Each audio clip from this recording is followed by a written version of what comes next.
राधे राधे मित्रों, आप सभी का स्वागत है भक्ति ज्ञान में। और आज हम बात करने जा रहे हैं एकादशी के बारे में।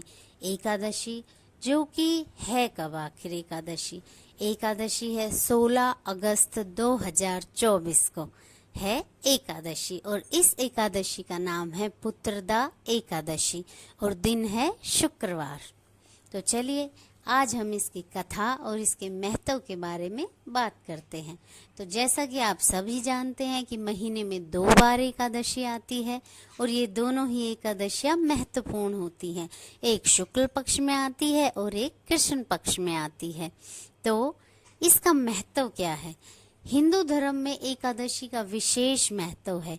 भगवान विष्णु को समर्पित होती है एकादशी, और इस दिन विधिवत पूजा करने के साथ साथ व्रत रखने से घर में सुख शांति, धन संपत्ति और सुख समृद्धि आती है। और जैसा कि इसके नाम से ही स्पष्ट है, ये है पुत्रदा एकादशी। ये हमें संतान सुख देती है, और अगर किसी को पुत्र नहीं है तो वो दाम्पत्य भी इस व्रत को कर सकते हैं और अपनी मन की इच्छा पूरी कर सकते हैं। और ऐसे ही श्रावण मास के शुक्ल पक्ष की एकादशी को पुत्र एकादशी कहा जाता है, पुत्रदा एकादशी कहा जाता है, और यह बहुत शुभ और सफल मानी जाती है। इस दिन संतान की प्राप्ति के लिए, उसकी खुशहाली के लिए और उसकी तरक्की के लिए व्रत रखा जाता है। और इस बार पुत्रदा एकादशी का व्रत 16 अगस्त को रखा जाएगा, जैसा कि मैंने आपको बताया।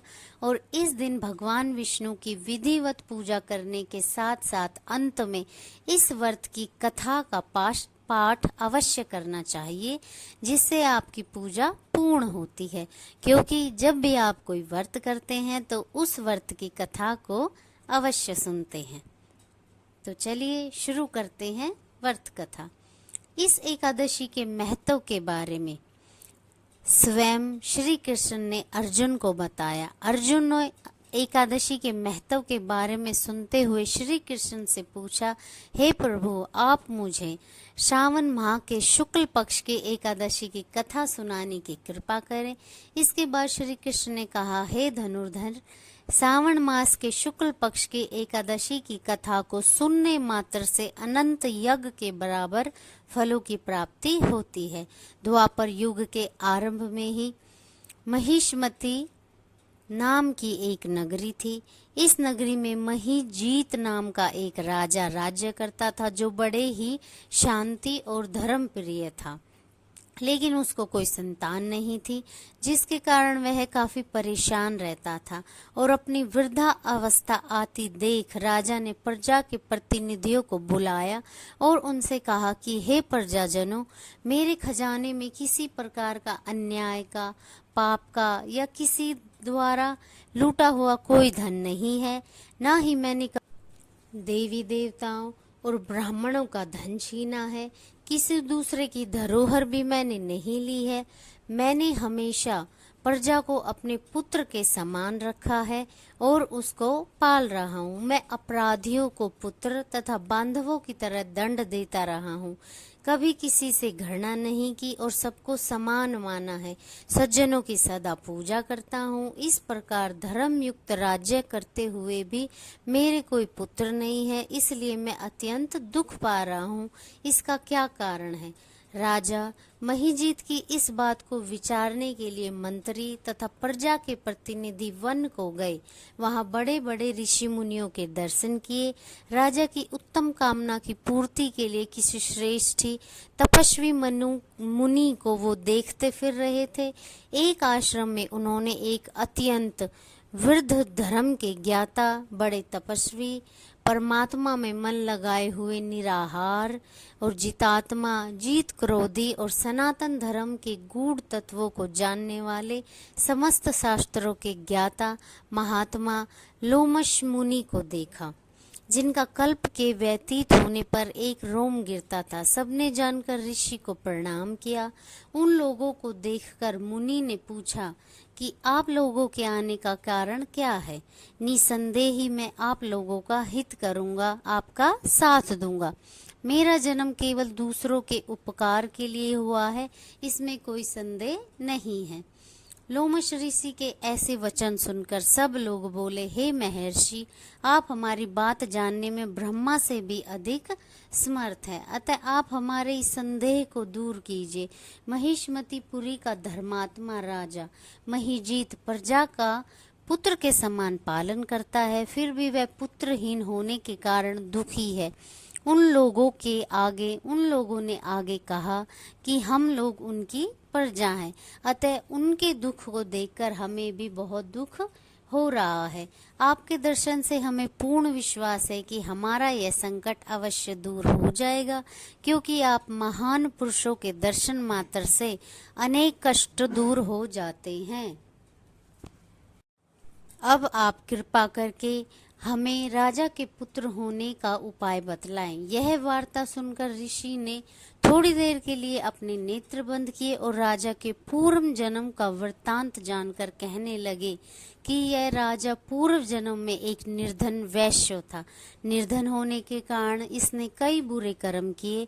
यह एक गांव से दूसरे गांव व्यापार करने जाया करता था। एक समय ज्येष्ठ मास के शुक्ल पक्ष की द्वादशी के दिन मध्याह्न के समय जब वह 2 दिन से भूखा प्यासा था तो एक जलाशय के पास जल पीने के लिए गया, तो उसी स्थान पर एक तत्काल ब्याई हुई प्यासी गौ जल पी रही थी। गौ माता राजा ने उस प्यासी गाय को जल से पीछे हटाते हुए खुद स्वयं जल पीने लगे, इसलिए राजा को यह दुख सहना पड़ा। एकादशी के दिन भूखा रहने से वह राजा बना इस जन्म में, और प्यासी गौ माता को जल पीते हुए हटाने के कारण वह पुत्र वियोग का दुख सहन कर रहा है। ऐसा सुनकर सब लोग कहने लगे कि हे ऋषि, शास्त्रों में पापों का प्रायश्चित भी लिखा है, अतः जिस प्रकार राजा का यह पाप नष्ट हो जाए, हमें ऐसा कोई उपाय कृपा करके बताइए। लोमश मुनि कहने लगे कि श्रावण माह की शुक्ल पक्ष की एकादशी को, जिसे पुत्रदा एकादशी भी कहते हैं, तुम सब लोग व्रत करो और रात्रि को जागरण करो, तो इससे राजा का यह पूर्व जन्म का पाप अवश्य नष्ट हो जाएगा, साथ ही राजा को पुत्र की अवश्य प्राप्ति होगी। लोमश ऋषि के ऐसे वचन सुनकर मंत्रियों सहित सारी प्रजा नगर को वापस लौट गई, और जब श्रावण माह की शुक्ल पक्ष की एकादशी आई तो ऋषि की आज्ञा अनुसार सबने पुत्रदा एकादशी का व्रत किया, जागरण किया। इसके पश्चात द्वादशी के दिन इसके पुण्य का फल राजा को दिया गया। उस पुण्य के प्रभाव से रानी ने गर्भ धारण किया और अंत में उसने एक तेजस्वी पुत्र को जन्म दिया। इसलिए हे राजन, इस श्रावण शुक्ल एकादशी का नाम पुत्रदा एकादशी पड़ा। अतः संतान सुख की इच्छा हासिल करने वाले इस व्रत को अवश्य करें, और जो भी इसके महामात्य को सुनने से मनुष्य के सब पापों से मुक्ति मिल जाती है। इस प्रकार लोक में संतान सुख भोगकर परलोक में स्वर्ग को प्राप्त होता है। तो ये थी पुत्रदा एकादशी के व्रत की कथा। इसमें यही है कि जो भी इस इंसान इस व्रत को करता है, उसे पुत्र से जो भी संबंधित सुख होते हैं, और जो पुत्र की कामना करते हैं, जो पुत्र को ऊंचाइयों पर पहुंचाना चाहते हैं अपनों को, तो उनके जीवन की अच्छी कामना के लिए आप ये व्रत कर सकते हैं। तो ये थी हमारी पुत्रदा एकादशी व्रत कथा। मित्रों, वीडियो को लाइक करें, शेयर करें, सब्सक्राइब करें। राधे राधे मित्रों।